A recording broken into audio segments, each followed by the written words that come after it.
Cuando mi hermanastra dijo que teníamos permiso. Se refería a él. Nuestro padrastro. Me golpeó aquella noche con tanta fuerza que me dejó moretones que tuve que ocultar durante semanas con maquillaje. Pero lo que ninguno de los dos sabía era que la cámara del videoportero. Su propia medida de seguridad. Lo había grabado todo con nitidez implacable. Cuando la Policía Nacional llegó por fin. No era yo quien lloraba. Su perfecta familia estaba a punto de hacerse añicos. Fotograma a fotograma. Y yo tenía la prueba en mis manos. Me llamo Clara Mendoza y tengo 32 años. En una fría noche de marzo. De esas que te roban el aliento y te dejan un dolor sordo en los huesos. Llegué a casa. Casa era una palabra generosa para el chalet adosado en la urbanización de Majadahonda. Cerca de Madrid. Donde crecí. El lugar había perdido todo su calor desde que mi madre, Isabel, falleció. Su luz y su alegría se habían filtrado hasta dejar solo las paredes y el tejado. Ahora era solo una estructura de ladrillo y hormigón donde dos personas unidas a mí por tragedia y papeles seguían respirando un aire que debería haber sido mío. El trayecto desde la firma de contabilidad del centro de Madrid, donde pasaba 10 horas al día cuadrando las cuentas ajenas, había sido un borrón de farolas que se desdibujaban sobre el parabrisas mojado. Mi mente ya estaba entumecida. Un mecanismo de defensa afilado durante 2 años de duelo. Pero al girar hacia la calle, un nudo de inquietud se me apretó en el estómago. La puerta del garaje estaba abierta. Como una herida abierta en la fachada oscura del chalet. Una bombilla desnuda proyectaba un rectángulo amarillo enfermizo sobre el hormigón manchado de aceite. Una invitación indeseada. Gregorio nunca dejaba el garaje abierto. Era meticuloso con la seguridad. Con las apariencias. Aparqué mi discreto Seat León en la acera. El motor haciendo tic-tac al enfriarse. Y subí por el camino de entrada. El frío se colaba por el abrigo. Por la fina blusa. Desde dentro salía el sonido amortiguado de una serie española. Interrumpido por risas enlatadas. Era un sonido absurdamente normal para un momento que no lo era en absoluto. Luego otro sonido lo cortó. Más agudo y real, la risa de mi hermanastra Lucía. Era ligera. Musical. Un sonido que mi madre había llamado alguna vez sol. Para mí siempre había sonado a monedas tintineando. La moneda que ella gastaba para conseguir lo que quería. Tras su risa llegó el ronroneo grave y familiar de la voz de él. Gregorio Torres. Mi padrastro. Un hombre que había entrado en nuestras vidas como una niebla lenta. Ocultándolo todo hasta que mi madre ya no pudo imaginar una vida sin él. Era maestro de lo plausible. De lo razonable. Del es por tu bien. No entré por el garaje. Fui hasta la puerta principal. Mis tacones marcando un ritmo pequeño y desafiante sobre las losas. Mi mano dudó sobre el pomo. Podía dar media vuelta. Volver al coche y conducir hasta mi pequeño piso estéril en el centro. Podía fingir que no había visto el garaje abierto. Que no había oído sus voces. Era lo que solía hacer. La evitación se había convertido en mi escudo. Pero esa noche no. Una furia fría. Silenciosa y profunda. Llevaba días hirviendo en mi interior. Desde que vi el anuncio en internet. Respiré hondo y empujé la puerta. La escena en el salón era exactamente la que había imaginado. Gregorio estaba hundido en el sillón favorito de mi madre. Su cuerpo grande tensando la tela floreada desgastada. Una botella de cerveza medio vacía sudaba sobre el posavasos a su lado. Sus ojos pequeños, ya nublados por el alcohol de la tarde, estaban fijos en la pantalla parpadeante. Lucía estaba acurrucada en el sofá. Las piernas debajo del cuerpo. El rostro iluminado por el resplandor azul de su móvil. Levantó la vista al entrar yo. Su sonrisa flaqueó una fracción de segundo antes de recolocarse. Brillante e inútil. Clara. Llegas tarde, dijo con esa dulzura ensayada que me ponía los dientes largos. Tuve que quedarme en el trabajo, respondí con voz plana. Mantuve el abrigo puesto. Una armadura inconsciente. Mis ojos recorrieron la habitación y se posaron en el montón de revistas sobre la mesa baja. Encima había una impresión de una web de coches de segunda mano. La foto de un Ford Mustang clásico. Azul pálido, el coche de mi madre. El que ella me dejó en su testamento. El único trozo tangible de ella que me quedaba. ¿Qué es esto? Pregunté con voz baja y tensa. No necesité cogerlo. Lucía miró a Gregorio. Un intercambio silencioso e instantáneo de lealtades. Una mirada que conocía muy bien. Ah. Eso solo lo estábamos comentando. Mañana viene un chico a verlo. Ofrece un buen precio. El aire de mis pulmones se convirtió en hielo. ¿Vais a venderlo? No fue una pregunta. Gregorio se removió en el sillón. Los muelles gastados protestando. Dio un largo trago a la cerveza antes de hablar. Es lo mejor. ¿Clare? Ese trasto lleva 2 años en el garaje acumulando polvo. El seguro es tirar el dinero. Así podemos poner la pasta en arreglar el tejado. Nosotros, repetí la palabra. Que me supo a ácido. El testamento estaba muy claro. Gregorio. El chalet es para los 3. El coche es mío. Aquí era donde Lucía debía intervenir. Aquí era donde la hermana. La que compartía mi sangre y mi infancia. Debía decir, tiene razón. ¿Clare? Es tuyo. No deberíamos haberlo tocado. En cambio. Se rió. Esa risa ligera y desdeñosa. ¡Ay! Clara. No seas tan dramática. Claro que sabemos que técnicamente es tuyo. Pero tú nunca lo usas. Teníamos permiso. Ahí estaba. La palabra que había definido mi vida en esa casa durante 15 años. Permiso. Concedido no por mí. La verdadera dueña. Sino por él.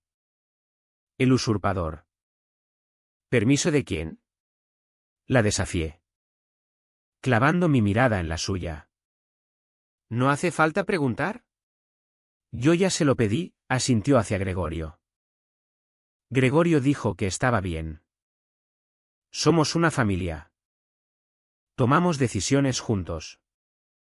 La traición fue un puñetazo físico que me quitó el aire del pecho. Ya no era solo por el coche. Era por los dos. Un frente unido. Borrándome. Borrando los deseos de mi madre. Pedazo a pedazo. Llevaban 2 años haciéndolo, vendiendo sus joyas. Cambiando sus muebles. Pintando sobre los colores que ella eligió. Cada acto era una palada de tierra sobre su memoria. Y Lucía sostenía el mango junto a él. Él no puede dar permiso sobre mis cosas, dije. La voz temblándome de rabia que ya no podía contener. Es mío. No vais a vender ese coche. Gregorio se levantó del sillón. Era un hombre grande y usaba su tamaño como arma. Llenando el espacio. Succionando el oxígeno de la habitación. El olor agrio a cerveza le salía en oleadas. Tenía la cara enrojecida y las venitas de los ojos se habían convertido en una telaraña roja. Ahora escúchame tú, balbuceó. Señalándome con un dedo grueso. Estoy harto de tu actitud desagradecida. Te dejamos vivir tu vida. Entrar y salir cuando te da la gana. ¿Y así nos lo pagas? Esta sigue siendo mi casa. Era su casa, le espeté, alzando la voz. Y tú vas a vender el último pedazo de ella que me queda para poner tejas en el tejado. Es solo un coche. Por Dios. Lo vi venir. Pero fue como ver una película a cámara lenta. Vi cómo se le tensaba la mandíbula. Cómo se le agrupaban los músculos del hombro. El movimiento del brazo. Pero mis pies parecían clavados al suelo. Paralizados por 15 años de deferencia aprendida. De ser siempre la que cedía para mantener la paz. El puñetazo llegó antes de que pudiera siquiera encogerme. Su puño, pesado y duro, impactó en el lateral de mi cara. Mi cabeza se echó hacia atrás. Una explosión de dolor blanco y ardiente detrás del ojo. La fuerza me hizo retroceder tambaleándome. Las piernas se me enredaron. Caí al suelo con fuerza. El hombro y la cadera recibiendo el golpe. La textura áspera de la alfombra de la entrada me raspó la mejilla. Por un momento solo hubo el pitido agudo en mis oídos y el sabor metálico de la sangre en la boca. La serie de la televisión eligió ese preciso instante para soltar otra oleada de risas falsas. Luego, entre el pitido, oí la voz de Lucía. Aguda por el pánico. Para. Gregorio. Un destello de algo, esperanza. Quizá, se encendió en mi pecho. Me estaba defendiendo. Por fin veía quién era él. Intenté incorporarme. La visión borrosa. Pero cuando enfoqué, vi su cara. Sus ojos no estaban en mí. Tirada en el suelo. Estaban muy abiertos por el terror. Pero miraban más allá de mí. Hacia la puerta principal. Hacia el pequeño círculo oscuro del nuevo videoportero que Gregorio había instalado 2 semanas antes, por seguridad. La esperanza murió tan rápido como había nacido. Sustituida por una claridad glacial devastadora. No tenía miedo por mí. Tenía miedo por ellos. Miedo del testigo digital silencioso montado justo fuera de la puerta. Gregorio siguió su mirada. Una mueca le torció los labios. Fea y confiada. Dio un paso hacia mí. Su sombra cayendo sobre mí como un sudario. Se inclinó. Su cara cerca de la mía. Su aliento una mezcla fétida de cerveza y rabia. Nadie te va a creer, gruñó. Voz baja y viciosa promesa. Irás llorando a la policía y será tu palabra contra la nuestra. La hija histérica y desagradecida contra la familia cariñosa. ¿A quién crees que creerán? Tenía razón. Siempre la había tenido. Era un pilar de la comunidad. Una cara amable en las barbacoas del barrio. Lucía era la chica dulce de al lado. Yo era la difícil. La gruñona. La que nunca parecía apreciar todo lo que hacían por mí. Era una narrativa que él había tejido con cuidado durante años. No dije nada. Me quedé allí tendida. El dolor en la mejilla irradiando hacia la mandíbula. El sabor de mi propia sangre. Una realidad nauseabunda en la lengua. Dejé que pensara que había ganado. Dejé que viera las lágrimas que se me agolpaban en los ojos. Lágrimas de dolor. De shock y de la agonía profunda y demoledora de la traición de mi hermanastra. Pero bajo el miedo. Algo más echaba raíces. Una determinación fría y dura. Tenía razón. Nadie me creería. Las personas son falibles. Tomaban partido. Juzgaban. Pero la cámara no tenía lealtades. No tenía narrativa. Solo tenía la verdad. Mientras él se incorporaba. Satisfecho con mi silencio. Mi mirada se deslizó más allá de su hombro. A través de la puerta abierta veía la luz del porche proyectando un halo sobre los escalones. Y allí, montada en el marco, la vi, una minúscula lucecita verde. Grabando activamente. Pensó que nadie me creería. Se equivocaba. La cámara sí me creería. Y su memoria era perfecta. El camino de vuelta a mi piso fue un asunto silencioso y palpitante. Cada latido del motor parecía acompasar el ritmo furioso e hinchado detrás de mi ojo derecho. No encendí la radio. El silencio era un capullo necesario. Un espacio donde la conmoción podía retroceder y la fría realidad podía cristalizarse. En el asiento del copiloto yacía la carpeta marrón que había llevado conmigo. Su contenido un testimonio de las últimas voluntades de mi madre. Los papeles tamaño folio. Nítidos, su testamento. El título del coche con mi nombre claramente impreso como única heredera estaba impecable. Salvo por una pequeña gota carmesí cerca de la esquina donde mi labio sangrante había goteado al recogerlo del suelo al salir. Había ido allí armada de pruebas. De legalidad. De razón. Y había salido con violencia como respuesta. Mi madre, Isabel Mendoza, había muerto hacía 2 años. Fue una enfermedad de manual.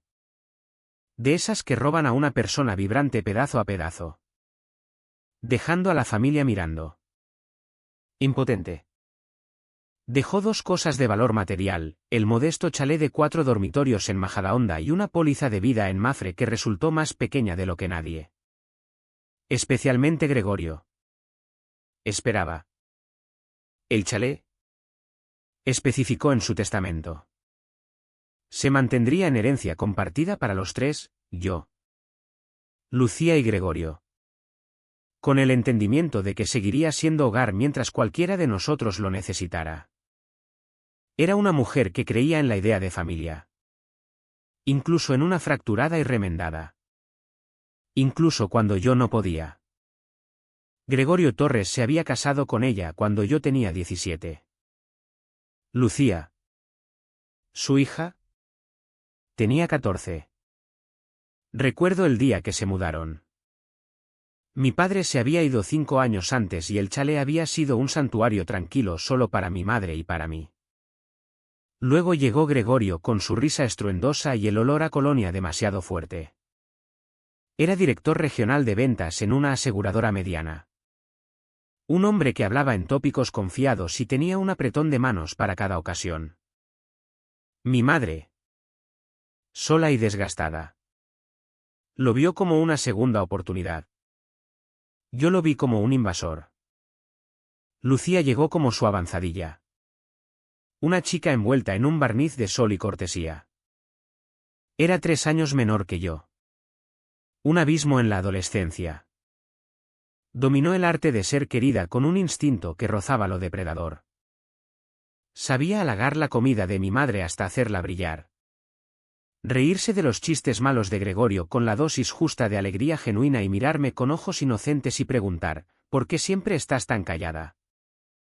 Clara, delante de ellos.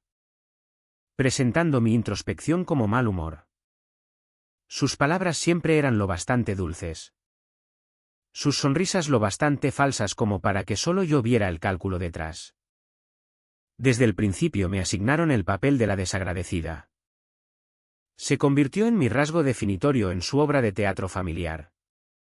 Cuando Gregorio me regaló un portátil caro para la graduación.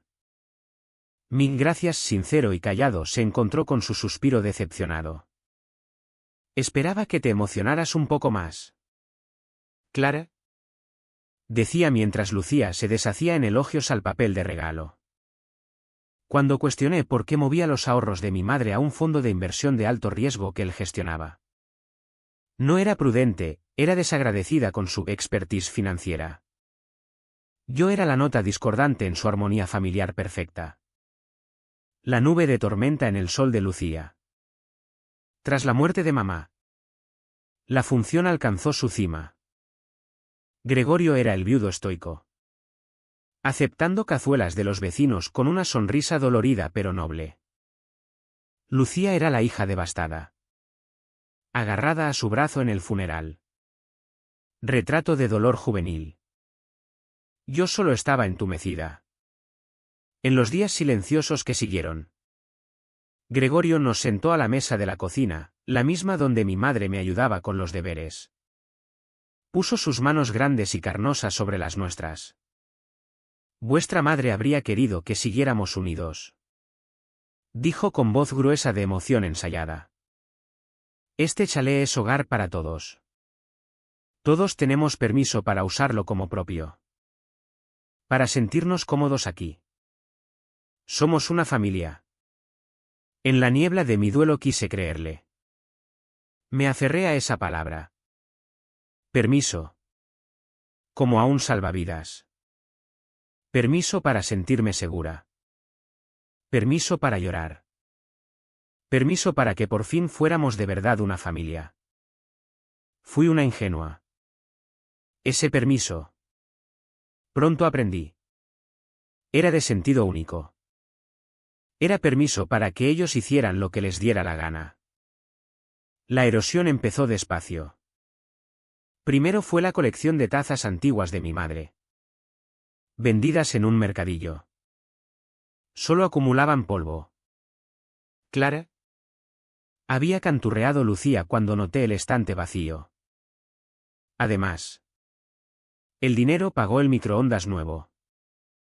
Luego fue el sillón desgastado en el que Gregorio me golpeó, el sillón de lectura favorito de mi madre. Reupolsterado en un gris soso y estéril que Gregorio prefería. Después vinieron sus cuadros. Sus libros. Sus joyas. Cada vez que protestaba, el mismo coro se alzaba para silenciarme: no seas tan sentimental. Hay que mirar al futuro. No al pasado. Y siempre el golpe final: tu madre habría querido que fuéramos prácticos. No seas tan desagradecida. No lo soportaba. El chalet se había convertido en un museo de su ausencia. Cada hueco era una herida fresca.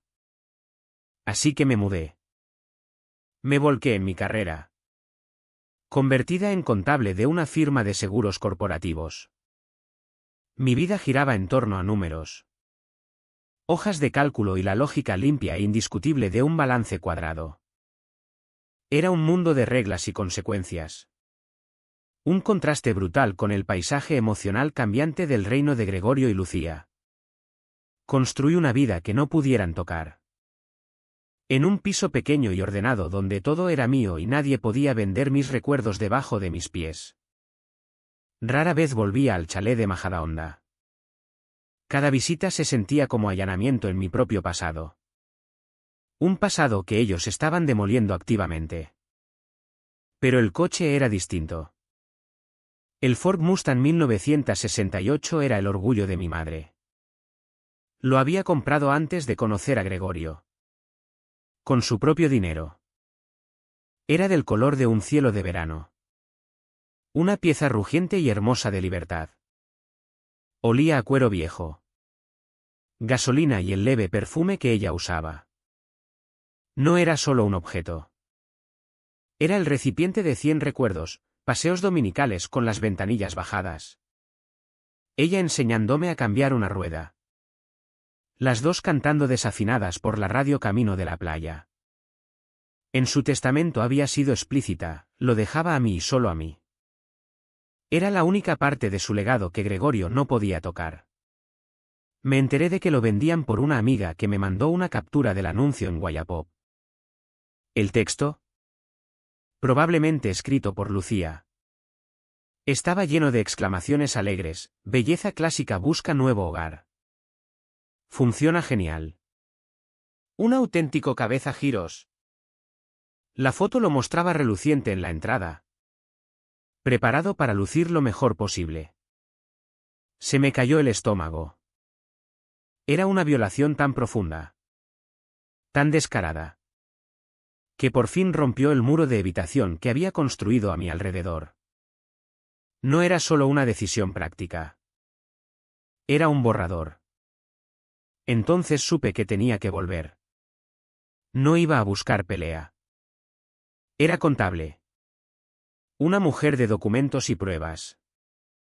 Imprimí una copia del testamento de mi madre, resaltando la parte relevante. Recuperé el título del coche de mi caja fuerte. Mi nombre. Claro e innegable. Conduje hasta el chalet con un plan lógico e ingenuo, presentaría los hechos. Mostraría los papeles. Diría con calma y firmeza que el coche no estaba en venta. Pensé que la ley. La verdad en blanco y negro sobre el papel. Bastaría. Entré en aquella casa armada de documentos legales y salí con el labio partido. El sabor metálico de mi propia sangre en la lengua y la escalofriante certeza final de que en su mundo los hechos no importaban. El permiso era la única moneda. Y Gregorio Torres era el único autorizado a otorgarlo. El papel en mi mano era solo una sugerencia. Su puño era la palabra final. No recuerdo el trayecto. No recuerdo las curvas ni los semáforos. Mi cuerpo en piloto automático me llevó desde la escena de mi humillación hasta el único lugar donde estaba a salvo, mi piso. El único sonido que registré al llegar fue la serie de clics al cerrar la puerta con llave, el cerrojo. La cadena. El pomo. Una trinidad de sonidos metálicos. Cada uno un intento feudal de asegurar un perímetro que ya había sido violado. No por un extraño, sino por la familia. Apoyé la frente contra la madera fría de la puerta. La respiración superficial y entrecortada. El silencio de mi piso era absoluto. Un vacío que amplificaba el pitido en mis oídos y el latido frenético de mi propio corazón enjaulado. ¿En el baño? Bajo la luz cruda e implacable del espejo. Vi por fin los daños. La mejilla ya empezaba a hincharse. Un rubor morado tenue floreciendo bajo la piel. El labio partido. Una pequeña línea roja enfadada de la que había manado sangre y ahora empezaba a secarse y descamarse. Abrí el agua fría. El chorro un intruso repentino y ruidoso en el silencio.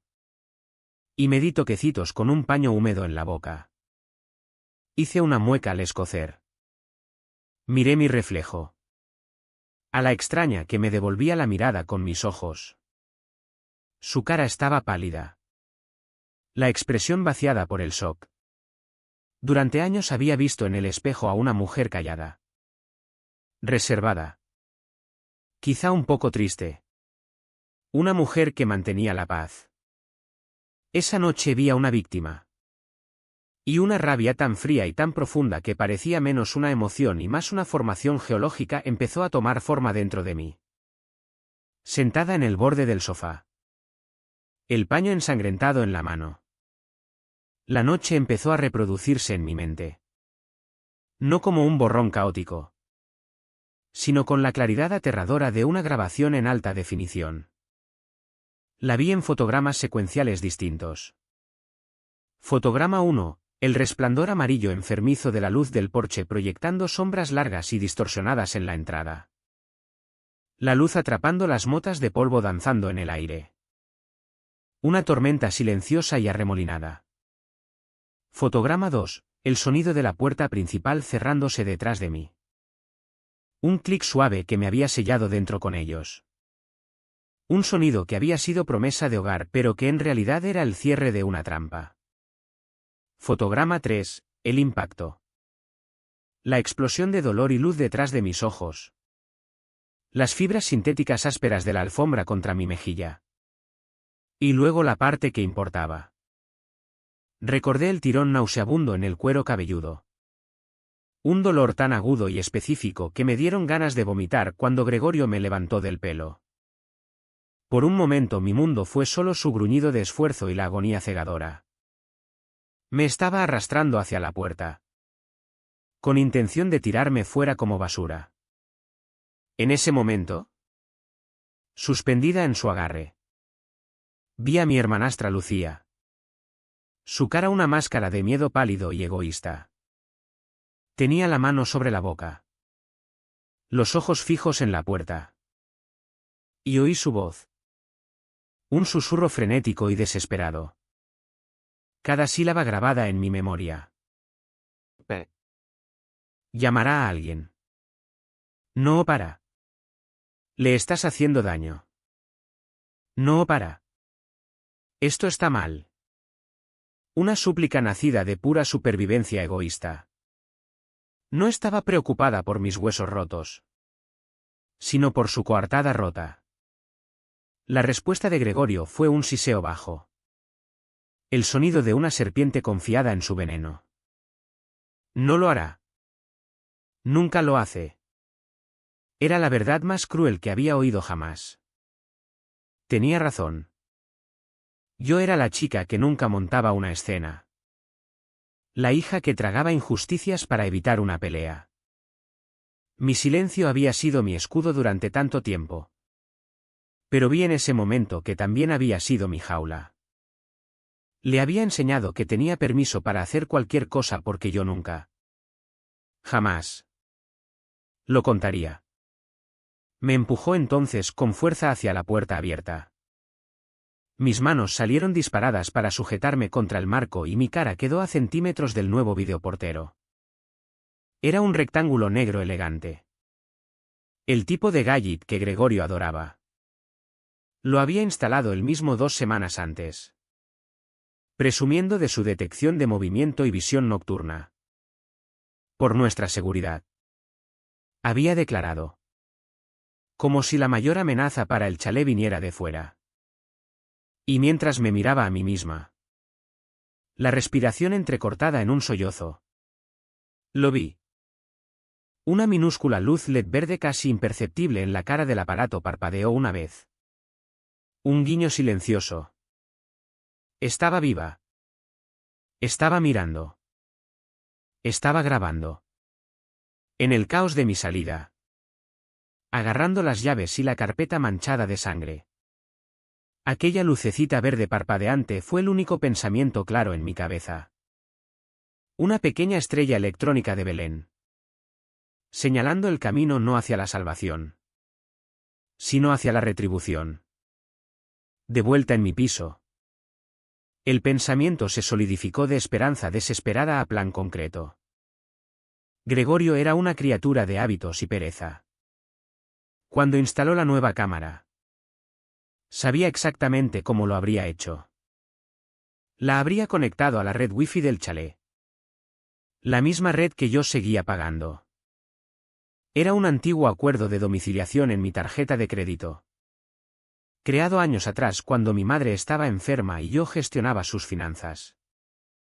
Tras su muerte se quedó como una carga de 100 euros al mes que nunca me molesté en cancelar. En parte por inercia. En parte porque era uno de los últimos hilos invisibles que me unían al hogar que ella había construido. Gregorio y Lucía. Por supuesto. Nunca se ofrecieron a hacerse cargo. Simplemente aceptaban el servicio gratis e ininterrumpido, un descuido de contable por mi parte. Un privilegio de gorrones por la suya. Y yo conocía la contraseña. Él no la habría cambiado. Demasiado esfuerzo. Seguía siendo la que mi madre puso años atrás, Jardín de Isabel 77. Su arrogancia era mi llave. Me senté al escritorio y abrí el portátil. El suave zumbido del ventilador fue un sonido reconfortante en el silencio opresivo. Mis manos estaban perfectamente firmes mientras tecleaba la dirección web del servicio en la nube de la cámara en el navegador. Apareció la página de login. Limpia y corporativa. Pedía email y contraseña. Tecleé la dirección de email de Gregorio, que conocía de memoria. Para la contraseña no puse la suya. Puse la mía. Tecleé Jardín de Isabel 77. Hice clic en iniciar sesión. Durante un latido apareció un icono de carga girando en el centro de la pantalla. Pareció una eternidad. Mi respiración se entrecortó. De esto dependía todo el plan. De este detalle mundano. Y entonces la pantalla se resolvió. Estaba dentro. Apareció un panel de control que mostraba una transmisión en vivo de la entrada. Ahora estaba vacía. La luz amarilla brillando sobre un felpudo que decía Hogar Dulce Hogar. A la izquierda de la pantalla había una lista de eventos grabados. Cada uno con marca de tiempo. Mis ojos bajaron por la lista. 10 y 14. Movimiento detectado. 10 y 15. Movimiento detectado. 10 y 17. Timbre. Mi corazón martilleaba contra las costillas. Allí. A las 10 y 22. Había un archivo etiquetado simplemente movimiento detectado. La grabación duraba 4 minutos y 32 segundos. Mi cursor flotó sobre el botón de reproducción. Hice clic. La imagen llenó la pantalla. Al principio no había sonido. Me vi entrar en el encuadre. Luego caer violentamente fuera de él. Vi la figura enorme de Gregorio llenar la puerta. Vi los movimientos frenéticos de Lucía al fondo. Era surrealista. Como ver una película muda de la peor noche de mi vida. Hice clic en el icono del altavoz para activar el audio. No venderéis ese coche. Mi propia voz. Fina y cargada de rabia. Estoy harto de tu actitud desagradecida. Su rugido pastoso y monstruoso. El sonido húmedo y repugnante del puñetazo. Mi jadeo ahogado al caer. Y luego los susurros. Llamará a alguien. No lo hará. Nunca lo hace. Oírlo. Verlo fue 1000 veces peor que vivirlo. Esto no era mi memoria emocional temblorosa. Esto era hecho objetivo. Frío. Imparcial y absolutamente condenatorio. Me agarró del pelo. Me empujó. Todo estaba allí. Una lágrima solitaria se deslizó por mi mejilla. Caliente y afilada. Pero no era una lágrima de tristeza. Era una lágrima de furia cristalina pura. La emoción reprimida. El shock. El duelo se habían quemado en ese momento. Dejando algo limpio y duro en su lugar, un propósito. Mi mano. Todavía firme. Movió el cursor a la esquina superior derecha del reproductor. Había un pequeño icono de nube con una flecha hacia abajo. Hice clic. Apareció una ventana. Descargar archivo MP4 256 MB.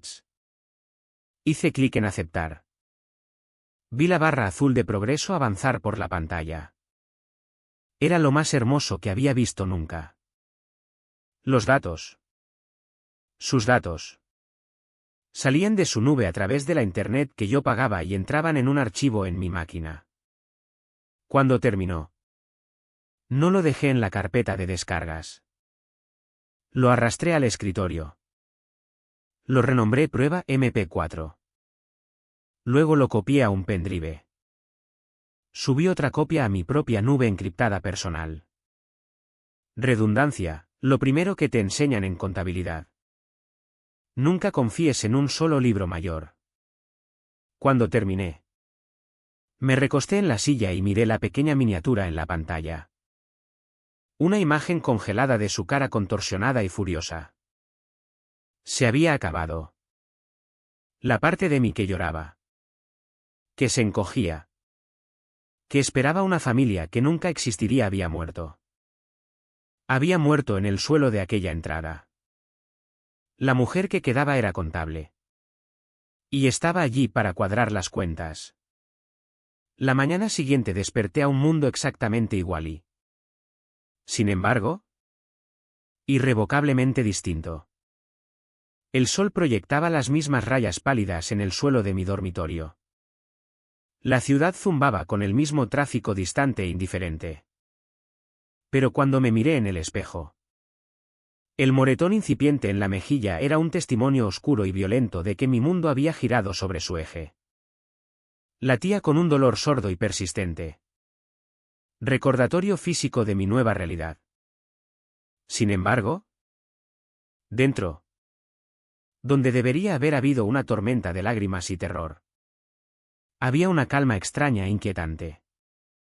El pánico se había consumido, dejando solo la ceniza fría y limpia del propósito. Mi primer instinto, el condicionado por años de ver dramas en televisión, fue coger el teléfono y llamar a la policía. Habría sido lo correcto, lo sensato. Pero soy contable. Toda mi vida profesional se construye sobre análisis de riesgos. Sobre entender que la presentación de los hechos suele ser más importante que los hechos mismos. Durante 8 años había trabajado en el departamento de siniestros de una gran aseguradora. Había leído miles de informes, tamizado montañas de pruebas y escuchado cientos de declaraciones grabadas. Sabía con absoluta certeza cómo funcionaba el sistema. Si llamaba a la policía ahora, se desarrollaría una secuencia específica y predecible de eventos. Se abriría un atestado. Gregorio, con su impecable posición comunitaria y su negación plausible, sería interrogado. Expresaría shock y preocupación por mi estado emocional. Lucía, su hija devota y llorosa, corroboraría su versión. Me pintarían como desquiciada, vengativa por una disputa económica. La hija desagradecida mostrando por fin su verdadero rostro. El vídeo, por condenatorio que fuera, se convertiría en solo una pieza más de una narrativa caótica y disputada.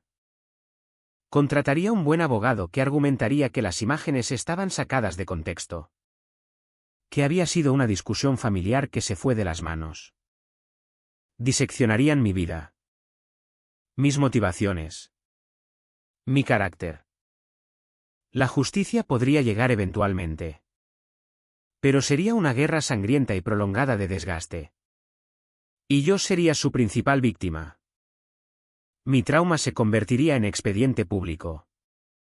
Mi dolor. Prueba A. No. Ese no era el camino que tomaría. La venganza. Decidí. No era asunto de la policía. Era asunto de contabilidad. Gregorio había acumulado una deuda durante 15 años. Una deuda de dolor, miedo y humillación. El puñetazo era solo la factura final y brutal. Y yo no iba a entregar esa factura a una agencia de cobros. Iba a auditar su vida activo por activo. Mentira por mentira. Hasta que la deuda se pagara completa y con intereses. Así que no llamé a la policía. Me hice un café. Fui al trabajo. Me senté en mi cubículo y cuadré cuentas con una concentración casi meditativa. Y en los momentos silenciosos entre hojas de cálculo y llamadas de conferencia, empecé mi auditoría. Mi primer objetivo fue Lucía. Abrí el móvil y navegué hasta su perfil de Instagram. Era una obra maestra de ficción curada. Una cuadrícula de cuadrados brillantes y felices que mostraban una vida de alegría sin esfuerzo. Aquí estaba Lucía en un brunch con amigas. Una mimosa en alto con manicura perfecta. Aquí estaba de senderismo. Posando en un mirador. Sin una gota de sudor. Aquí estaba de voluntaria en un refugio de animales. Acurrucando un cachorro. Su pie de foto soltando tópicos sobre la bondad. Era una vida construida para consumo público. Una fortaleza de imagen cuidadosamente construida. Durante 2 días no hice nada más que observar. Trabajaba. Comía. Dormía con el archivo prueba MP4 en el escritorio del portátil como un depredador dormido. El moretón en la mejilla se volvió un collage enfermizo de morado y verde que cubrí con corrector antes de enfrentarme al mundo. Esperé. Los conocía. Conocía su manual. Un ataque no sería respondido con introspección, sino con una campaña de relaciones públicas. Necesitarían reforzar su narrativa. Y necesitarían hacerlo pronto. La segunda tarde apareció. Lucía subió una foto antigua de Navidad de hacía 2 o 3 años. Cuando mi madre aún vivía. En ella estamos Lucía y yo sentadas lado a lado en el sofá con jerseys festivos. Las dos sonreímos. Atrapadas en un momento de alegría navideña fabricada.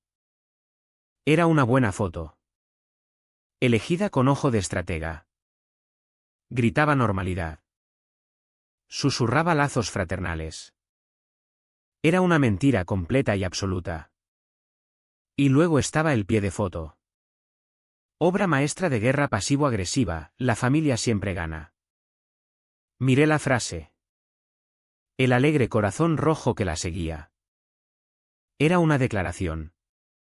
Una advertencia y un gaslighting todo en uno. Era un mensaje para sus seguidores. Pero también para mí, esta es la historia que contamos. Esta es la verdad. Tu versión no existe. Mi respuesta fue silenciosa. Mi pulgar flotó sobre la pantalla. Luego. Deliberadamente. Con precisión. Toqué el icono del corazón debajo de su publicación. Un pequeño corazón rojo floreció en su pantalla. Una notificación sonó en su móvil. Clara Mendoza ha dado like a tu foto. Para sus cientos de seguidores parecería perdón. Una rama de olivo. El fin de una riña tonta. Pero yo sabía que para Lucía sería como el clic frío y deliberado de un arma al amartillarse. Le di un minuto para verlo. Para preguntarse qué significaba. Luego abrí el portátil y empecé la segunda fase del ataque. Redacté un nuevo correo. Tecleé su dirección privada, la que usaba para todo lo importante, en el campo o para. Dejé el asunto completamente en blanco. Dejé el cuerpo del mensaje completamente en blanco. No había palabras. Ni explicaciones. Ni acusaciones.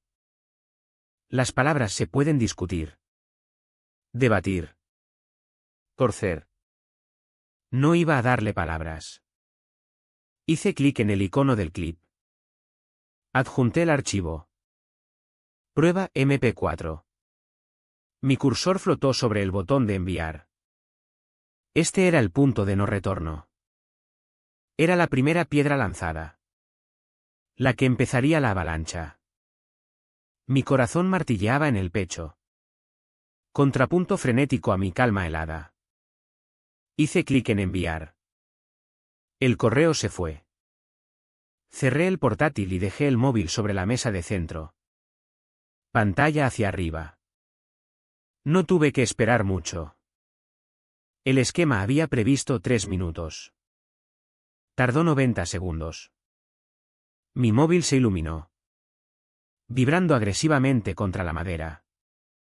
Lucía aparecía en la pantalla. Dejé que sonara 2 veces antes de contestar. Tomé una respiración lenta y me llevé el teléfono a la oreja. No dije nada. La voz al otro lado era irreconocible. El alegre tono musical había desaparecido. Sustituido por un sonido crudo y rasgado. Destrozado por sollozos e hiperventilación. Yo Clara. Por favor, quítalo, por favor. No respondí. Dejé que el silencio hablara. Dejé que el vídeo que acababa de ver, su propia voz susurrando para. Llamará a alguien. La voz de Gregorio no lo hará. Nunca lo hace, se reprodujera en su cabeza una y otra vez. Cuando por fin habló de nuevo. Era un llanto roto. Clara, somos hermanas, por favor no hagas esto. Colgué. No necesitaba decir nada. El silencio era más potente que cualquier palabra. Los días siguientes fueron una coreografía precisa de presión silenciosa. No contestaba llamadas. No respondía mensajes. Solo enviaba el mismo archivo adjunto una y otra vez a las direcciones que sabía que usaban, el email de Gregorio, el de Lucía, incluso al abogado de la familia que gestionaba la herencia. Cada envío era una bala silenciosa. Mientras tanto, mi auditoría avanzaba. Descubrí que Gregorio había estado desviando pequeños importes de la cuenta conjunta de la herencia a una cuenta personal. Nada ilegal a simple vista, pero suficiente para que un buen notario lo viera como mala administración. Envié todo al abogado de mi madre, don Arturo Blanco. Un hombre de ojos amables que siempre había mirado a Gregorio con una frialdad cortés pero discernible. Era un hombre que había respetado a mi madre y eso lo convertía en el recipiente perfecto y de confianza para la información que estaba a punto de enviarle. El correo fue breve y clínico. Asunto, sobre la herencia de Isabel Mendoza. Estimado don Arturo. Espero que se encuentre bien. Recientemente ha ocurrido un incidente que tiene relación directa con la administración de la herencia de mi madre y la conducta de su administrador principal, Gregorio Torres. Adjunto un archivo de vídeo comprimido con marca de tiempo clara para su revisión. Creo que su contenido se explica por sí solo. Apreciaría su discreción profesional en este asunto. Por favor, póngase en contacto conmigo a la mayor brevedad para comentarlo. Atentamente, Clara Mendoza. Adjunté el archivo. Prueba-comprimida, sí. Y envié. El acto fue impersonal. Tan limpio como presentar una declaración trimestral de impuestos. Había presentado los datos. Ahora esperaría el análisis. La llamada llegó a la mañana siguiente. Justo cuando terminaba mi primera taza de café. Clara. Soy Arturo Blanco. Su voz había perdido el tono habitual de abuelo amable. Estaba tensa. Cargada de shock. Acabo de ver el archivo. Dios mío. ¿Estás bien? ¿Has ido al médico? ¿Has llamado a la policía? Las preguntas fueron una ráfaga rápida de preocupación profesional y humana. Di un sorbo lento al café, dejando que el calor me estabilizara. Estoy bien, Arturo. Y no he llamado a la policía. No tengo intención de hacerlo. Hubo una pausa al otro lado. Oí el leve crujido de papeles. Era abogado. Estaba repasando las implicaciones legales. Los protocolos de agresión y lesiones. Mi negativa a involucrar a las autoridades iba contra todos sus instintos. Clara, dijo con voz cautelosa. Con una prueba tan clara. Una denuncia penal sería sencilla. Podría enfrentarse a cargos graves. No me interesan los cargos penales, respondí. Voz plana como una línea. Me interesan las obligaciones contractuales. Necesito que hagas algo por mí. Necesito que envíes ese archivo junto con una carta formal de consulta a la Unidad de Integridad de Siniestros de Mafre Seguros. El silencio al otro lado de la línea fue profundo. Acababa de entregarle un arma cargada y le había dicho que no apuntara al hombre, sino a su cartera. Mafre era la compañía que tenía la póliza de vida de mi madre, la que había pagado una suma de 6 cifras a Gregorio tras su muerte. Entiendo, dijo Arturo lentamente. Los engranajes legales y financieros de su mente girando ahora en la nueva dirección que yo le había dado. ¿Puedo preguntar con qué fundamento? Esta era la parte del plan que había estado construyendo meticulosamente en mi mente durante años. Un archivo latente de sospechas que el puñetazo de Gregorio había activado por fin. Gregorio fue el cuidador principal de mi madre en el último año de su vida, expliqué. Las palabras saliendo como hechos fríos y duros. También fue el único informante para la evaluación final de la aseguradora sobre su salud y condiciones de vida antes de su muerte. La póliza de Mafre. Si recuerdas la que revisaste para la herencia. Contiene una cláusula estándar de representación material falsa. Anula cualquier pago al beneficiario si se descubre que ocultó deliberadamente circunstancias que pudieran haber contribuido al deterioro de la asegurada. Circunstancias como, por ejemplo, un entorno familiar estresante o abusivo. Dejé que calara. Durante 2 años he sospechado que Gregorio cometió fraude en el seguro. El deterioro de mi madre en sus últimos meses fue más rápido de lo que ninguno de sus médicos predijo. Estaba ansiosa. Estaba asustada. Pero no tenía prueba de que su conducta fuera la causa. Solo la intuición de una hija. Hice una pausa, dejando que el peso de la siguiente frase cayera. El vídeo que te envié demuestra que Gregorio Torres es un hombre capaz de violencia extrema e injustificada contra un familiar en su propio hogar. Establece un patrón de conducta. Es fundamento suficiente para que Mapfre abra una investigación completa de fraude sobre la reclamación que presentó. Querrán saber si ocultó un historial de violencia doméstica que pudo haber agravado la condición de mi madre y acelerado su muerte. Arturo estuvo callado un largo momento. Sabía lo que estaba pensando. Era un movimiento brillante y despiadado. Eludía la alta carga de prueba de un tribunal penal y trasladaba la batalla al terreno financiero, donde las reglas eran distintas. El descubrimiento de semejante mentira, de semejante tergiversación fundamental del entorno familiar, sería catastrófico. Clara, dijo por fin. Voz mezcla de asombro y aprensión. Esto lo destruirá. Lo sé, respondí. Avísame cuando esté hecho. Colgué. El primer dominó había sido empujado. Ahora solo tenía que esperar la reacción en cadena. Las siguientes 3 semanas fueron una clase magistral de paciencia. Seguí con mi vida con un exterior plácido e imperturbable. Trabajaba. Pagaba facturas. Quedaba con una amiga para comer.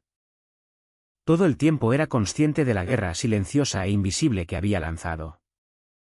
Imaginaba las cartas certificadas llegando al chalet. El lenguaje corporativo estéril de los investigadores de Mapfre. Imaginaba las llamadas de los abogados de Mapfre. Sus preguntas educadas pero implacables. Imaginaba la confianza fanfarrona de Gregorio desmoronándose poco a poco, sustituida por el miedo pegajoso de una auditoría que no podía sobrevivir. Recibí un único correo de Arturo un día después de nuestra llamada confirmando que el paquete había sido enviado al departamento jurídico de Mapfre. Después de eso, nada. El sistema estaba trabajando. La primera señal de que la campaña estaba triunfando llegó de forma pequeña, casi cómica. Recibí un correo automático de mi proveedor de Internet, pago rechazado. La domiciliación de la factura que yo seguía cubriendo para el chalet de mi madre había sido rechazada. La tarjeta de crédito registrada, la de Gregorio, ya no era válida. Sonreí. Una tarjeta rechazada era síntoma de una enfermedad mucho mayor. Era el primer temblor. Una semana después llegó el terremoto. Un sobre grueso llegó a mi piso desde el despacho de Arturo. Dentro había una carta del banco que administraba la herencia del chalet. Era una notificación formal, debido a una investigación pendiente por parte de un acreedor principal sobre las actividades financieras del administrador de la herencia, el señor Gregorio Torres. Todos sus activos personales y conjuntos asociados habían sido congelados. Como medida cautelar. Todos los cotitulares secundarios de la herencia, concretamente Lucía Torres, habían visto suspendidos sus derechos de acceso y firma conjunta. Efectivo inmediatamente. Leí el documento 2 veces. Su dinero había desaparecido, encerrado en una fortaleza legal que no podía romper.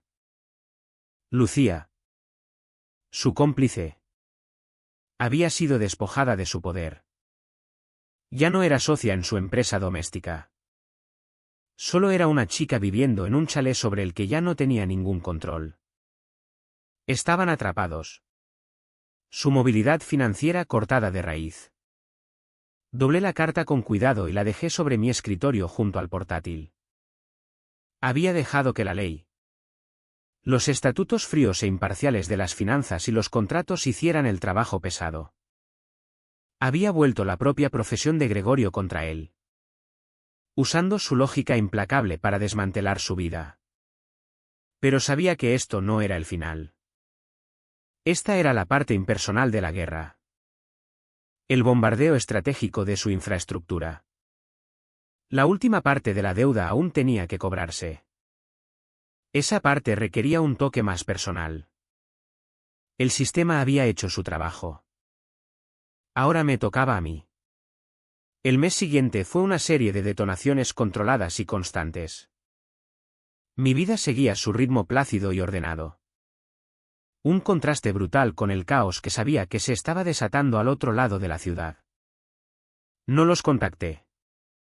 No pasé por delante del chalet. Simplemente existí. Una contable tranquila en una ciudad tranquila.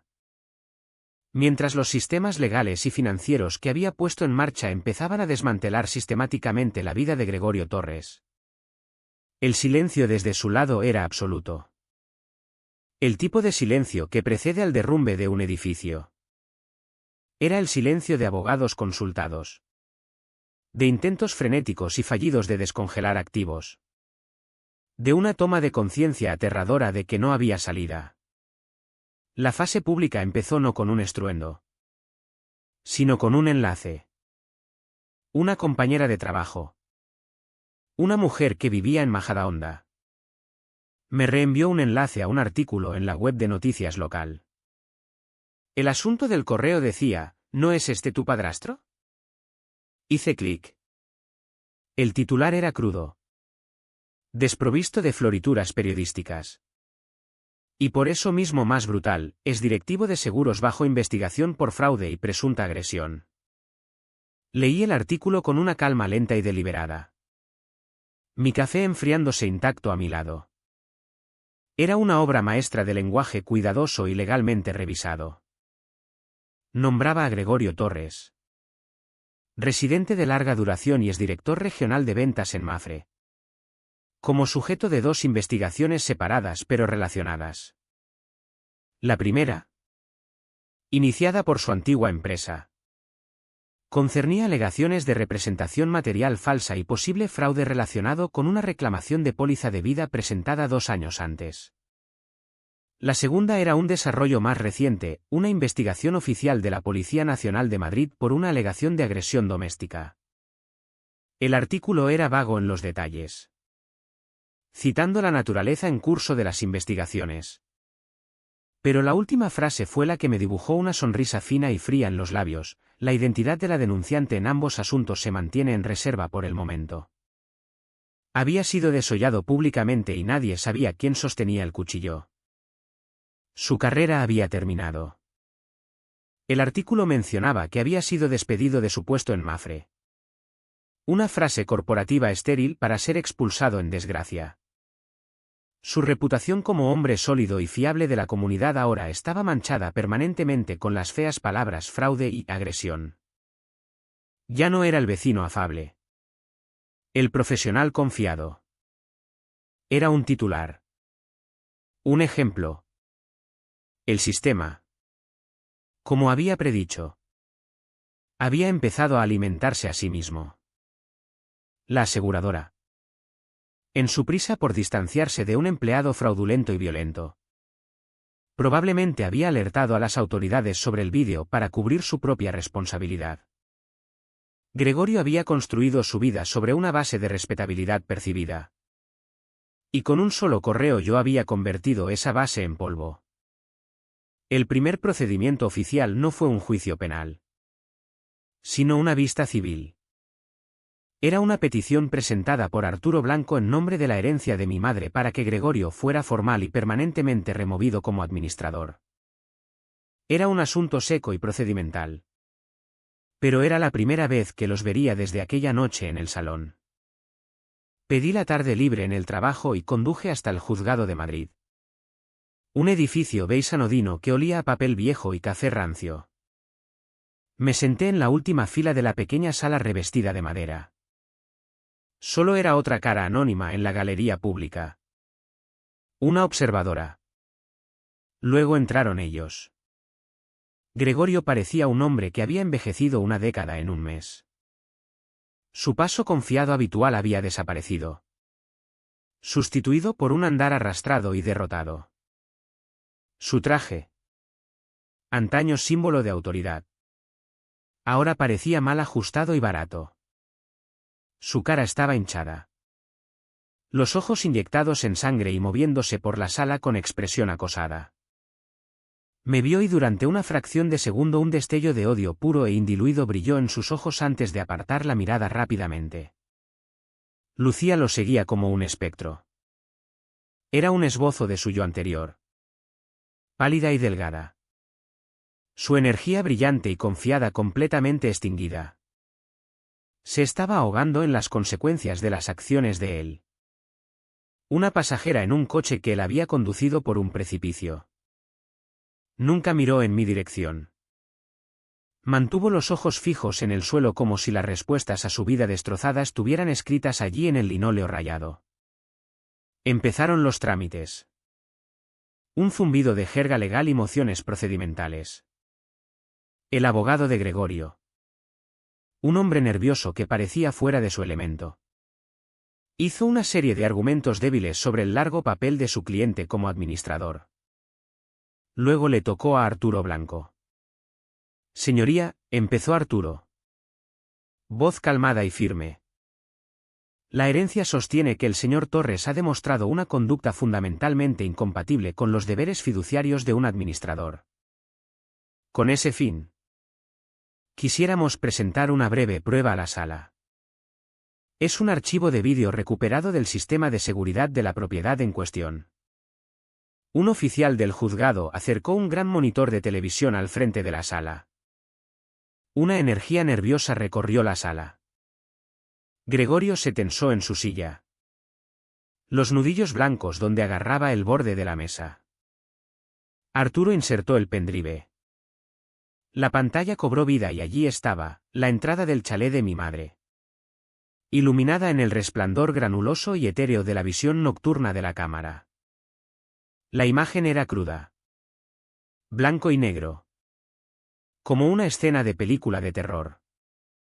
La sala quedó en silencio absoluto mientras los acontecimientos de aquella noche se reproducían en la pantalla. Mi voz fina y enfadada. La suya un rugido monstruoso. Luego el momento innegable y repugnante del impacto. Un jadeo colectivo recorrió a las pocas personas de la galería. Vi a la jueza. Una mujer severa de unos 50 años. Inclinarse hacia adelante. Los ojos entrecerrados y fijos en la pantalla. El vídeo no tenía sonido los primeros segundos, haciendo que la violencia pareciera aún más cruda y brutal. Luego Arturo ajustó el volumen. El audio. Pequeño y distorsionado pero horriblemente claro. Llenó la sala silenciosa. Llamará a alguien. El susurro frenético de Lucía. Y entonces llegó la voz de Gregorio. Su gruñido arrogante. Desdeñoso y autosuficiente resonando en el espacio sagrado y silencioso de la sala. No lo hará. Nunca lo hace. Las palabras quedaron suspendidas en el aire un momento después de que el vídeo terminara. Una acusación más poderosa que cualquier argumento legal. No era solo una confesión de sus actos, sino de toda su mentalidad. Era un testimonio de los años de impunidad que había disfrutado. De la certeza absoluta de que yo permanecería callada. De que lo protegería con mi propio miedo. Los ojos de la jueza pasaron de la pantalla ahora oscura a Gregorio. No frunció el ceño ni habló. Simplemente levantó una ceja perfectamente esculpida. Fue un gesto mínimo. Casi imperceptible. Pero fue una ejecución en ese movimiento silencioso y elegante. Lo había pesado. Juzgado y encontrado completamente falto de credibilidad. La narrativa que él había tardado 15 años en construir había sido demolida en 4 minutos y 32 segundos. Desde mi asiento en la última fila observé cómo todo se desarrollaba. No sentí ningún arrebato de triunfo. Ningún subidón satisfactorio de placer vengativo. Solo había un profundo y escalofriante sentido de justicia. Una satisfacción fría. Como el equilibrio perfecto y largamente pendiente de una cuenta compleja. No había alzado la voz. No había derramado una lágrima. No había ofrecido una sola palabra de testimonio. Simplemente había presentado los datos. Sonreí. Una pequeña curva privada de los labios que nadie más pudo ver. Gregorio se había equivocado. No necesitaba llamar a nadie. Solo necesitaba tecnología. No la vi salir de la sala. Después de que la jueza dictara su fallo preliminar concediendo la petición de la herencia de suspender inmediatamente a Gregorio como administrador, me escabullí por una salida lateral, evitando cualquier posibilidad de confrontación. La satisfacción fría que había sentido viendo los trámites era algo frágil y no quería que se contaminara con sus lágrimas o acusaciones. Pensé que había escapado limpiamente. 2 días después me encontró. Caminaba de vuelta a casa desde la oficina. La tarde de otoño cerrándose. Las farolas empezaban a proyectar sombras largas y solitarias sobre la acera. Vi una figura acurrucada en el bajo muro de ladrillo que bordeaba el pequeño jardín cuidado del edificio de mi piso. Al principio no la reconocí. La persona era un esbozo monocromo de miseria. Encorvada contra el frío creciente en una sudadera gris fina. Solo cuando me acerqué. Las llaves ya en la mano. Levantó la vista y me encontré mirando el rostro destrozado de mi hermanastra. La belleza vibrante y cuidada que había sido su armadura durante tanto tiempo había sido demolida por completo. Su piel estaba pálida y manchada. Su pelo un enredo sucio y sin lavar. Recogido en un moño improvisado. Sus ojos. Antaño su arma más efectiva. Eran ahora solo cuencas rojas y huecas de agotamiento. Parecía una refugiada. Una persona desplazada no de un país, sino de una vida. Se levantó cuando me acerqué. El movimiento rígido e inseguro. Durante un largo momento nos quedamos allí en la acera que se oscurecía. Los sonidos de la ciudad arremolinándose a nuestro alrededor. Un abismo de silencio y traición entre nosotras. Has ganado, dijo por fin. Su voz un susurro ronco y doloroso de escuchar. Espero que estés contenta. Has ganado. Lo he perdido todo.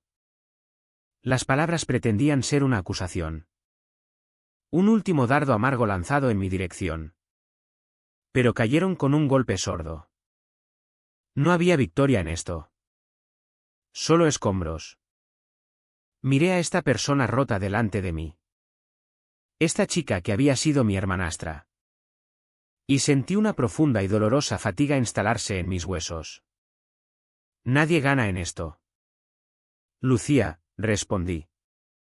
Mi voz más suave de lo que pretendía. Nadie. Mi falta de triunfo pareció desarmarla. Había venido preparada para una pelea. Para que yo me jactara. Para que por fin liberara años de resentimiento. Mi tranquila tristeza la dejó sin nada contra lo que empujar. Su cara se arrugó. Los últimos vestigios de su compostura se disolvieron. Y empezó a llorar. No las lágrimas bonitas y delicadas que siempre había sabido producir tan bien, sino sollozos feos y desgarradores que sacudían todo su cuerpo. Yo solo pensaba, sollozó, limpiándose la nariz con el dorso de la mano. Solo pensaba que si todos nos callábamos e intentábamos ser una familia, mamá estaría orgullosa de nosotras.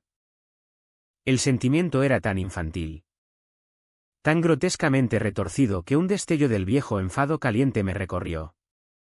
Todavía se escondía detrás del fantasma de nuestra madre, usando su memoria como escudo para su propia cobardía moral. Era la mentira más antigua y sagrada de la familia, que el legado de nuestra madre era la paz a cualquier precio. El silencio ante la fealdad. ¿Orgullosa?, pregunté, la voz endureciéndose. ¿De qué exactamente estaría orgullosa? ¿Lucía? ¿De que vendiéramos cada pedazo de su memoria para pagar un tejado nuevo?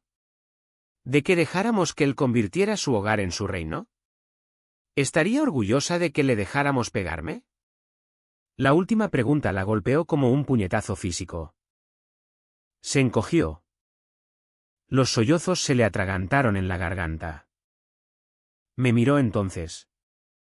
Me miró de verdad. Y por primera vez creo que vio el alcance completo de lo que había permitido que ocurriera. Vio el coste de su silencio. Su fuerza se agotó por completo. Las rodillas le fallaron y se derrumbó sobre la hierba húmeda y fría del jardín, las manos cubriéndole la cara. Sus siguientes palabras fueron amortiguadas por las palmas. La confesión de una niña que por fin había sido pillada. Tenía miedo, gimió. El sonido crudo y lastimero. Vale. Solo tenía tanto miedo todo el tiempo. Él prometía que no volvería a hacerlo después de las otras veces. Siempre prometía. Las otras veces. Las palabras quedaron suspendidas en el aire frío. No fue una sorpresa. No realmente. Siempre lo había sospechado. Pero oírlo confirmado. Oír esta admisión de un largo historial oculto de su violencia y del silencio cómplice de ella fue como abrir de una patada la puerta a una habitación oscura y olvidada de mi propia memoria. Vi flashes, los moretones inexplicables de mi madre, excusados como torpeza. El silencio eléctrico y tenso que descendía sobre la casa durante días enteros. Yo había sido una niña. Luego una adolescente. Demasiado metida en mi propio mundo para unir los puntos. Lucía. Más joven pero más sintonizada con las corrientes sutiles de poder en la casa. Lo había visto todo y había elegido sobrevivir haciéndose pequeña. Mirando hacia otro lado. Creyendo las promesas de un mentiroso porque la verdad era demasiado aterradora para enfrentarla. Miré hacia abajo a ella. Un montón arrugado sobre el césped cuidado de un edificio en el que nunca podría permitirse vivir. Y la rabia que sentía fue sustituida por una tristeza vasta y vacía. No era una mente maestra malvada. No era una villana fría y calculadora. Solo era débil. Su crimen no era de malicia, sino de una cobardía profunda y condenable. Había cambiado mi seguridad por su propia ilusión de ella. Y ahora las dos pagábamos el precio. Podría haberle ofrecido una mano. Podría haberla ayudado a levantarse. Podría haber dicho algo reconfortante. Algo sobre empezar de nuevo. La vieja Clara. La que siempre había tenido la tarea de mantener la paz. Lo habría hecho. Pero esa Clara había muerto. Había muerto en el suelo de la entrada del chalet de mi madre. En cambio, di un paso atrás. Miré desde sus hombros temblorosos hasta el ojo eléctrico impasible de la cámara de seguridad montada sobre la entrada de mi edificio. Su pequeña luz roja brillando débilmente en el crepúsculo. La cámara no tenía miedo. Lucía, dije. La voz baja pero definitiva. Solo grabó la verdad. Deberías aprender de ella. Me di la vuelta y me alejé, dejándola llorando sobre la hierba. No miré atrás. Caminé por el vestíbulo, mis tacones marcando un ritmo firme y resuelto sobre el suelo de mármol. Subí en el ascensor hasta mi planta. La mirada fija en las puertas que se cerraban. Había ganado. Pero se sentía como estar sola en los escombros de una ciudad que me habían obligado a quemar hasta los cimientos. Había un dolor persistente. Un fantasma de la hermanastra que una vez tuve. O quizá de la hermanastra que había deseado que pudiera ser. La venganza había sido necesaria. Pero había requerido una amputación. Parte de mi propia historia. Parte de mi propio corazón. Había sido cortada. Y la herida todavía estaba fresca. Esa misma noche el portero llamó a mi piso. Dijo que mi hermanastra había dejado algo para mí. Bajé al vestíbulo y encontré un solo papel doblado en un pequeño cuadrado grueso sobre el mostrador de recepción. Era una página arrancada de un cuaderno de espiral y podía ver la letra redonda y familiar de Lucía a través del papel fino. Lo subí. Lo sostuve en la mano durante mucho rato, dándole vueltas y más vueltas. Era su disculpa. Su explicación. Su súplica final. Leerlo sería una invitación a entender. Y entender es el primer paso hacia el perdón. No estaba preparada para eso. No estaba segura de estarlo nunca. No lo leí. Pero tampoco lo tiré. Abrí el cajón inferior de mi escritorio. El que estaba lleno de viejos registros fiscales y papeles varios. Y lo dejé caer dentro. Cerré el cajón. La nota ahora enterrada bajo el peso de mi vida ordenada y documentada. Un pedazo doblado y no leído de nuestro pasado compartido y roto. No sabía qué hacer con él. Todavía no. El final. ¿Cuándo llegó? No fue una explosión de fuego, sino un chisporroteo burocrático y silencioso. El día de Gregorio en el juzgado concluyó con una sentencia que para un observador externo podría haber parecido indulgente: 2 años de libertad vigilada. Un curso obligatorio de gestión de la ira y una orden de alejamiento permanente que le obligaba a mantenerse al menos a 500 metros de mí y de cualquier propiedad que yo poseyera. No hubo cárcel. No hubo titulares dramáticos sobre su condena.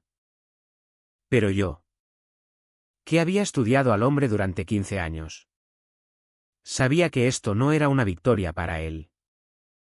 Era una condena de por vida. Un hombre como Gregorio, construido sobre un andamio de ego y percepción de control, no prospera en un sistema de revisiones obligatorias y terapia ordenada por el juez. La orden de alejamiento no era solo un límite legal. Era una marca. Ahora era oficialmente y en registro público un hombre violento. Un hombre que tenía que ser restringido legalmente de hacer daño a su propia familia. Su reputación. La moneda que valoraba por encima de todo. Había quedado sin valor. Me senté en la última fila de la sala y observé su cara mientras la jueza leía la sentencia. Vi cómo el último resto de su rabia fanfarrona se derrumbaba en el polvo gris y asentado de la humillación permanente.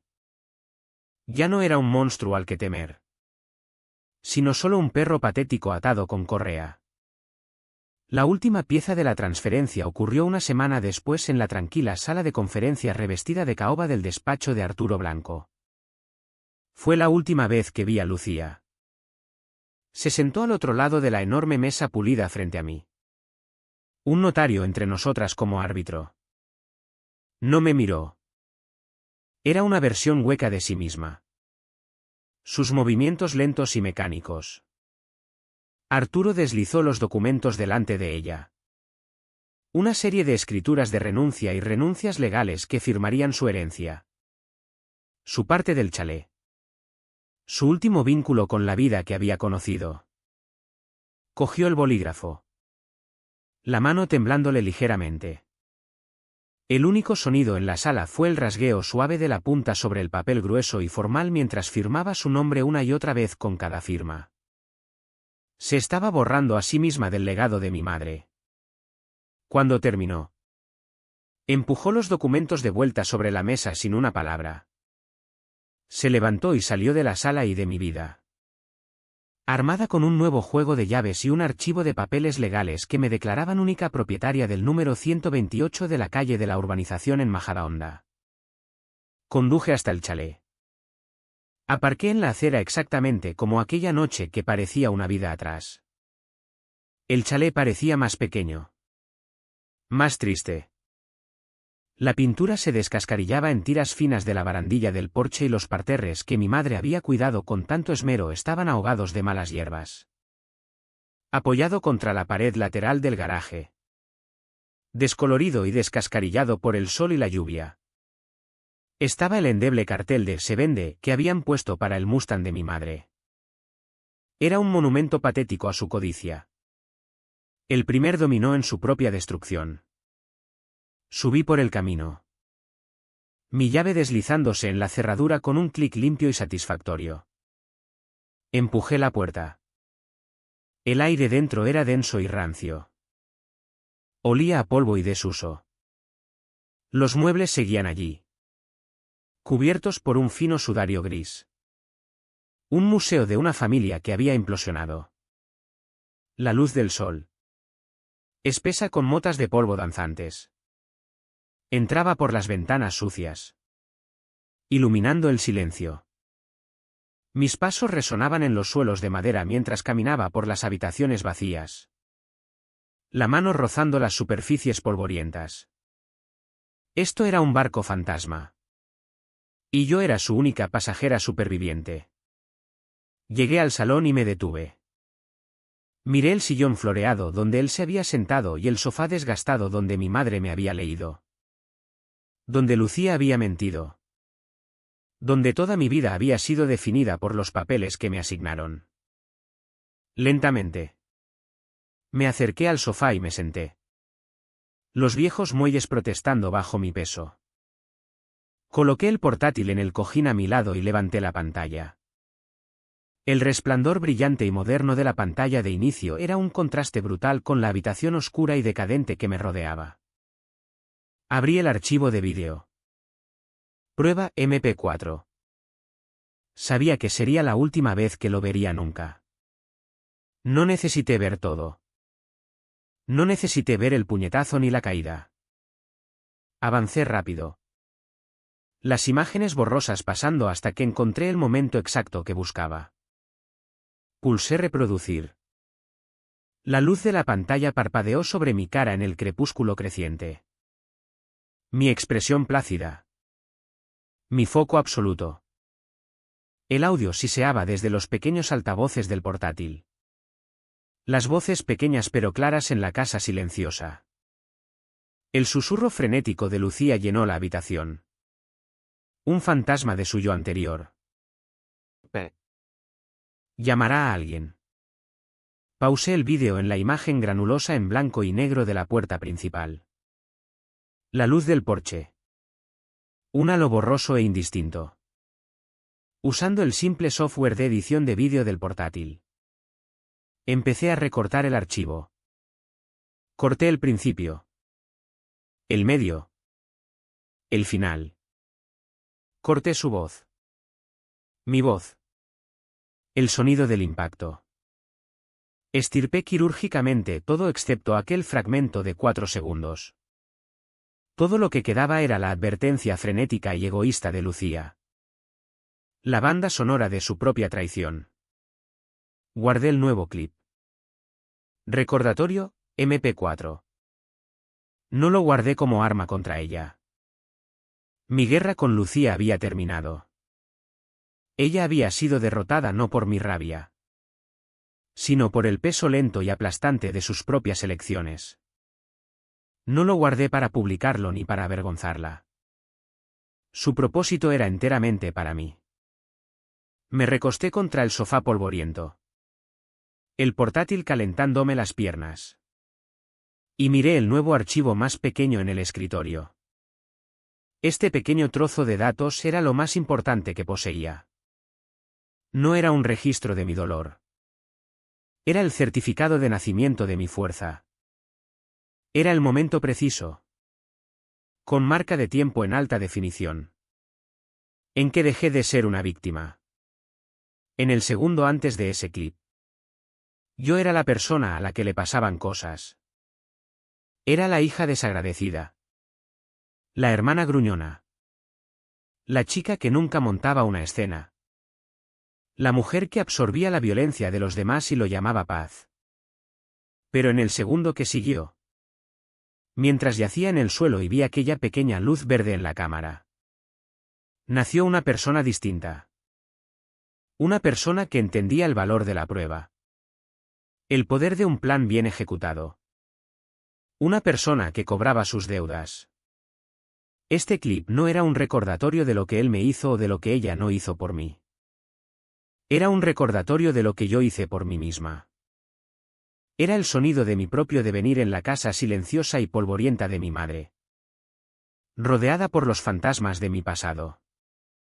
Por fin. Permanentemente. Había reclamado mi propia historia.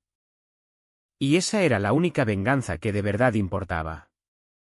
La semana siguiente a la finalización de los asuntos legales fue de trabajo metódico y silencioso. No volví al chalet inmediatamente. En cambio, lo dejé estar. Vacío y silencioso. Un recipiente esperando un nuevo propósito.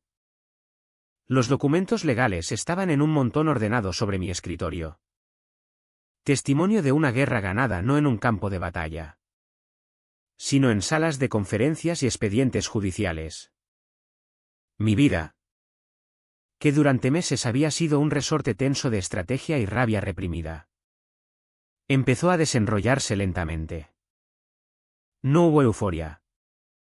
No hubo liberación celebratoria. Solo hubo la pieza tranquila y profunda de una tarea larga y difícil completada. La última pieza de correspondencia llegó una mañana de martes fresca. Era un correo electrónico. Su asunto: una cadena estéril y burocrática de letras y números, expediente número 734-B91. El remitente era la Policía Nacional de Madrid. Mi dedo flotó sobre el trackpad un momento. Este era el sello final de todo el asunto. El cierre oficial del libro.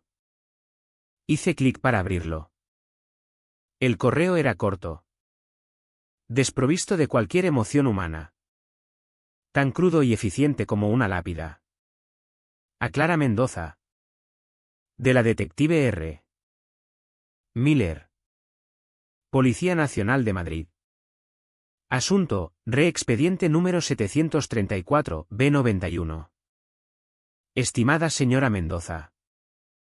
Este correo es para informarle de que, tras el fallo del juzgado civil y el posterior acuerdo de conformidad del señor Gregorio Torres, nuestra investigación sobre este asunto ha concluido. La prueba principal presentada. El archivo de vídeo digital del sistema de seguridad del videoportero. Fue validada y autenticada por nuestra unidad de forense. El caso queda oficialmente cerrado. Atentamente.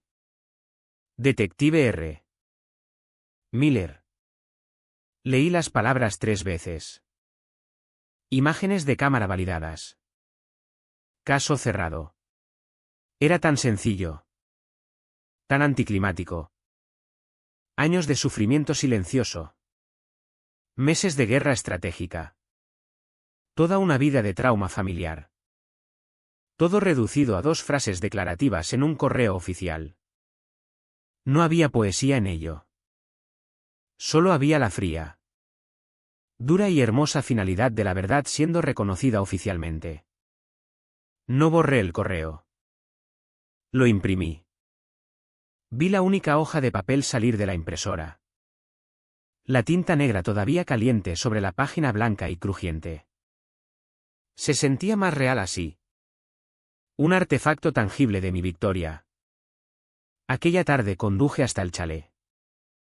Había pasado el fin de semana limpiando, purgando los últimos restos de su existencia. El aire rancio había sido sustituido por el aroma limpio de limón y pintura fresca. Había colocado una pequeña mesa sencilla de madera en el comedor. Y sobre ella había puesto una única foto enmarcada de mi madre. Estaba sonriendo. La cara vibrante y llena de vida. Una foto tomada mucho antes de que Gregorio entrara en nuestras vidas. Era el único altar que necesitaba. Cogí el correo impreso. Lo doblé una vez y lo coloqué sobre la mesa justo delante de su foto. No era una ofrenda. Era un informe. Mira, pensé. Está hecho. La cuenta está cuadrada. Me quedé allí mucho rato. El silencio del chalet envolviéndome como una manta reconfortante. ¿Fuera? El viento había arreciado. Un suspiro bajo y lastimero agitando las ramas desnudas del roble del jardín delantero. Y entonces lo oí, un leve tintineo electrónico. Era un sonido suave de 2 tonos. La melodía programada en el videoportero. El viento debía de haber sacudido la puerta principal lo justo para activar el sensor de movimiento.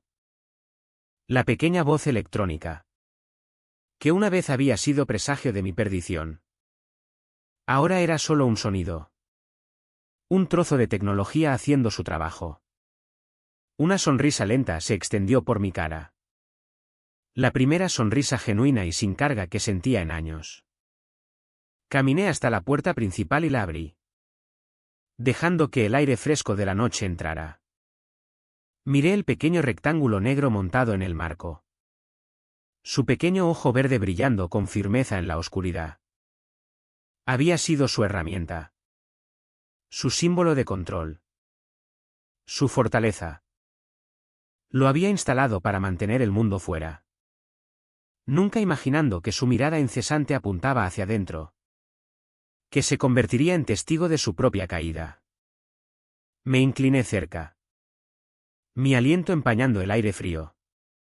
Y susurré al pequeño aparato de plástico. Sí, dije. Mi voz suave pero clara en la noche tranquila. Habló por mí. Mi viaje había terminado. No había necesitado gritar. No había necesitado pelear. Solo había necesitado proporcionar la prueba y dejar que la verdad hablara por sí misma a través del lente imparcial de una máquina. Mi justicia no había sido ruidosa ni apasionada. Había sido silenciosa. Digital y absoluta. Extendí la mano. Mis dedos trazando la superficie fría y lisa del videoportero. La luz del porche se reflejó en mis ojos. Un brillo brillante y reflectante en la oscuridad. No quedaban lágrimas por llorar. No hacían falta más explicaciones. Este era el final de la historia. Justicia captada por una cámara.